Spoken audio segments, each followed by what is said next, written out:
Majamaa tuambe ni ukweli. Hii Kenya iko na ganji. Hii Kenya tukafanya maendeleo kubwa. Ni watu tunafanya kazi kwa gavana au ma leaders. Wache tu gondi. Magavana, ma senator, ma MP, ma MC. Wache tu gondi mjamaa. Hizo ganji tunakatwa kama tax mjamaa. Zitumieni vizuri. Tengenezeni mabaro manini. Ukishafanya maendeleo kidogo ili nabaki juu. Chai. Lakini mjamaa usichai kabla program ianze. Mnapewa pesa ya baro mjamaa, mna chai inafikari ni aje shughuli wezi pigwa, mnaamoni aje mpake lami rangi ya black. Tuache hizo matabia, tuache ugondi mjamaa, watu ibe tu size yake, msiibe tu ati unapona mjamaa bulanda. Fellow Kenyans, poor leadership affects all of us, not some of us. It doesn't matter whether you voted for the current administration or you voted against it. The decision they make at the executive level and at the legislative level and even in the judiciary affects all of us. And sadly, the reality that we must all accept, political parties and coalitions serve their self-interest. They serve their personal interest. They don't serve the people. So, look at it this way. SHA owes Kenyatta National Hospital a total of 5.4 billion and still counting. Kenyatta National Hospital, on the other hand, owes all its suppliers. Suppliers are those people when you wanaleta cabbage, mchele, nduma, waru, foods and foodstuffs zenye watu wanatumia pale. Makiu kuna mpaka mwenye analeta omo, kuna mwenye analeta jik. People supply different items at different levels at Kenyatta National Hospital. Now, Kenyatta National Hospital owes suppliers over 2.3 billion in unpaid bills. Suppliers now, out of frustration because they are also in business, stop supplying, and now patients are going without food at Kenyatta National Hospital. You see, this is not a rumor. It is not a propaganda. This is hunger in hospital wards. And again, look at this thing carefully. In those wards, hunger did not ask, which tribe do you come from? Are you a Kalenjin? Are you a Kikuyu? Are you a Luo, a Luya, a Somali? Hunger did not ask from which tribe do you come from. Not Luya, not Luo, not Kikuyu, not Kisi, not Kalenjin, not Masai, not Somali. We are all suffering. Not one term, not even two term. Everybody in that hospital went angry. Everyone went without food, and everyone is suffering.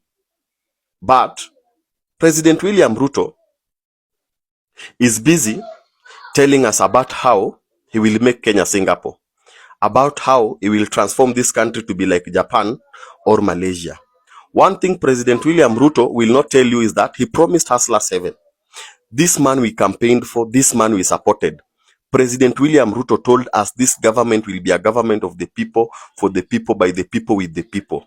He told us we are Hustler, and he was bringing a bottom-up economical approach where decisions will be made by the people, then they are implemented. Not made by a few, then they are implemented. Today, look at how this man is governing. Decisions affecting over 70 million people are made by a few people. Then the rest of us, we are collateral damage. We have to live by the consequences. You see, pain does not recognize politics. Suffering does not recognize the person you voted for. All the challenges and problems we are experiencing doesn't know whether you voted for Raila Odinga or even William Ruto. Now, look at it this way, wonderful people. All this money was collected in the name of healthcare, then stolen, looted, misappropriated, and diverted for politics, public relation, and power preservation, not service. Politics. President William Ruto is busy doing politics. That is why the biggest referral hospital in our country, Kenyatta National Hospital, cannot feed patients. Now, ask those Luos, ask those Kalenjins, or Ask those few confused lawyers who take money to praise Ruto, who take money to sing two-term, long-term, and kumi bila break. Ask them simple question. Huh? Ask them these simple questions. When hunger hits the wards, does it choose the side you praise? Ask them again. When there is no medicine in the hospital, does your tribe open the pharmacy? If they don't answer this question, ask them this question. When a doctor says, hakuna dawa na hakuna kenye tunaweza fanya, does your paid loyalty change the answer? Still, ukiona huyu Mjaluo ama huyu Mkalenjin ama huyu Mluya akupatii a good answer, juu Kenyatta National Hospital imejaa kabila zote. Ugonjwa haijui kabila na njaa haijui mwenye ulipigia kura. So ask them again, does your father get painkillers because you defend looters on TV or on TikTok? You see, ask these people, do your relative get treatment while others starve because you clap at rallies? Poor leadership affects all of us. And our problem right now as a nation is poor leadership. President William Ruto lied his way up not to serve this country, but to serve his interest. But truth again be told, this man has achieved everything he wanted to achieve in his life. And all we are requesting from him right now, you've stolen all you want, you've taken all you want, you got what you wanted. Tafadhali rais, 2027 imefika, maliza uende. And to you, fellow Kenyans, especially my Luo people, my Luya friends, and our Kalenjin brothers and sisters, you sell your voice cheaply, then queue like everyone else when your own people fall sick. You praise power, but power does not recognize you. You defend thieves, but thieves will never defend your family. Now, watch the theater happening at Kenyatta National Hospital. Suppose Duale decides to visit Kenyatta National Hospital, he will first brief security because image matters more than patients. He will arrive with cameras and he will use the VIP lift, not the lift that ordinary citizens used at Kenyatta National Hospital. Instead of touring the general ward, do you know what Duale will do? Together with his PS Olunga, who was awarded that position, to silence him because he was a very furious critique against this administration. They will tour the private wing. Patients in real ward will be kept off camera like shameful evidence. Now look at it this way. Then, these people are very intelligent. He will tell us everything at Kenyatta National Hospital is fine, and those complaints you are seeing there are from average thinkers and people who hate William Ruto, naysayers, stupid people who do not believe it is possible. Then they will tell us everything is fine, that this was a minor misunderstanding, that the issue is resolved, and they will dismiss Kenyans as wale watu wa porojo, but the wards will still be full of hungry patients, some of them even after surgery going without painkillers. Now look at it this way. The suppliers will still be unpaid, the bills will still be there, and patients will still be hungry.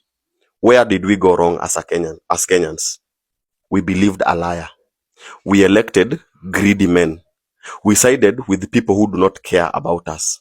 Now, my friend, my sister, my beautiful cousin, Grace Nganga, I once told you I don't eat pork. But at this rate, given the way Duale is handling the Ministry of Health, eri ukule nguruwe than kumeza hizo uongo za serikali, unaona? Because at least nguruwe unajua ni mnyama haramu na ni mnyama kafiri. Haiwezi dhulumu watu kwa hospitali, haiwezi nyima watu madawa, na haiwezi kula pesa ya madawa. Kuliko huyu Msomali anaitwa Aden Duale, mtu anasema yeye ni Muislamu lakini anadhulumu Waislamu na Wakristo wenzake. So it's time we sit down and we reason together as a nation, because hospitals are not campaign venues, patients are not props, hunger is not porojo, and Kenyatta National Hospital is bleeding. Kenyans are paying for their poor decision, poor choices with their life. And somewhere, politicians are counting stolen billions and asking for more praise. Mtu mpaka anashindwa kuhesabu pesa, anapima pesa, anajua hiyo pesa ikitoka 10 kilograms, anapima na ile ratili. Anajua ikitoka 10 kilograms, hiyo ni 10 kgs. God have mercy on us. We messed, wonderful people. We messed, and God have mercy on us.